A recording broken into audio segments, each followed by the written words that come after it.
بسم اللہ الرحمن الرحیم۔ السلام علیکم دوستوں۔ کائنات کی تخلیق کے اربوں سال بعد جب زمین اور آسمان اپنے معمول پر تھے تو ایک ایسا واقعہ پیش آیا جس نے کائنات کا رخ ہمیشہ کے لیے بدل دیا۔ ایک ایسا حکم جس نے عبادت گزاروں کے سردار کو ذلت کی اتھا گہرائیوں میں دھکیل دیا اور ایک نئی مخلوق کے لیے زمین کی بادشاہت کا فیصلہ کر دیا۔ یہ کہانی ہے اس پہلے انکار کی جس کی بنیاد حسد اور تکبر پر رکھی گئی تھی۔ یہ قصہ ہے سجدہ ملائکہ کا اور اس مخلوق کا جس نے خدا کے حکم کے سامنے اپنی عقل کو ترجیح دی۔ آخر عزرائیل کیسے ابلیس بنا اور مٹی کی بنی اس مخلوق میں ایسا کیا تھا کہ فرشتوں کو اس کے سامنے جھکنے کا حکم دیا گیا؟ آئیے جانتے ہیں آج کی اس تفصیلی ویڈیو میں۔ ابلیس کا ماضی عزرائیل سے معلم الملک تک۔ قرآن پاک کی روایات اور تاریخ کے صفحات ہمیں بتاتے ہیں کہ ابلیس فرشتوں میں سے نہیں تھا بلکہ وہ جنات کی نسل سے تھا۔ اس کا اصل نام عزرائیل تھا۔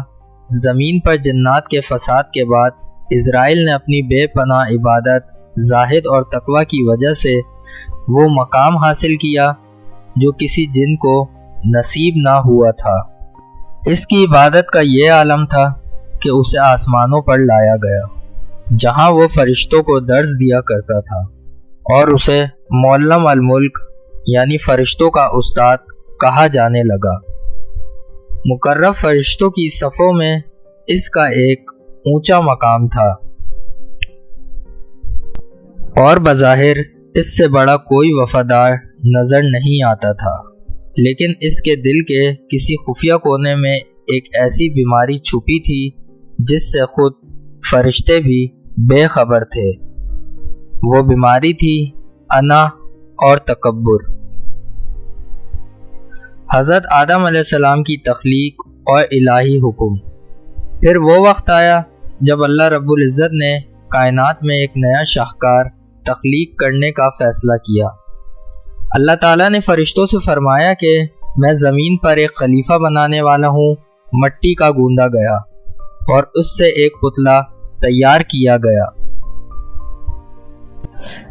روایات میں آتا ہے کہ ابلیس اس مٹی کے ڈھانچے کے پاس سے گزرتا، اسے دیکھتا اور دل ہی دل میں سوچتا کہ یہ کمزور مخلوق میرا مقابلہ کیسے کرے گی۔ جب اس مٹی کے وجود میں روح پھونکی گئی اور حضرت آدم علیہ السلام کو تمام اشیاء کے نام سکھا دیے گئے تو علم کی اس برتری کے بعد کائنات کا سب سے بڑا امتحان شروع ہوا۔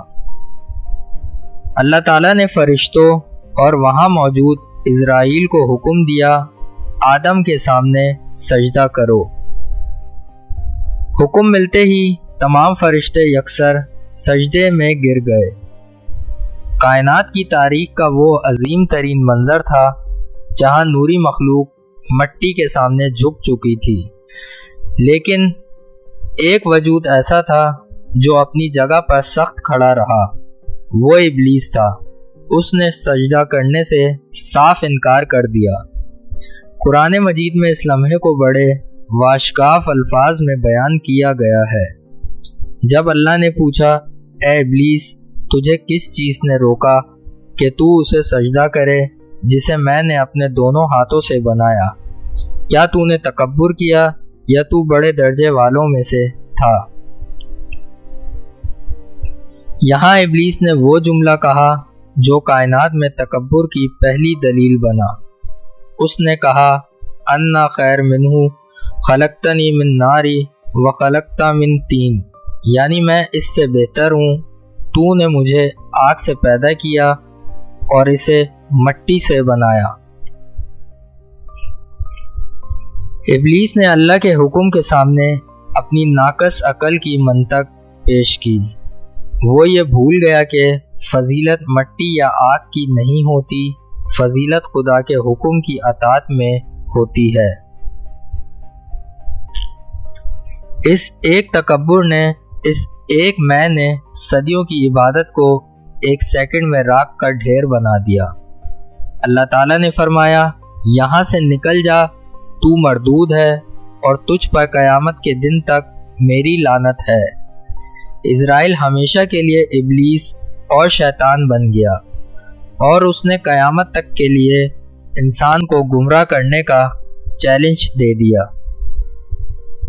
دوستوں، سجدہ ملائکہ اور ابلیس کا یہ واقعہ صرف ایک تاریخی کہانی نہیں ہے، یہ ہمارے لیے ہر لمحہ ایک سبق ہے۔ ابلیس کے پاس علم کی کمی نہیں تھی، اس کے پاس عبادت کی کمی نہیں تھی، اگر کمی تھی تو عاجزی کی تھی۔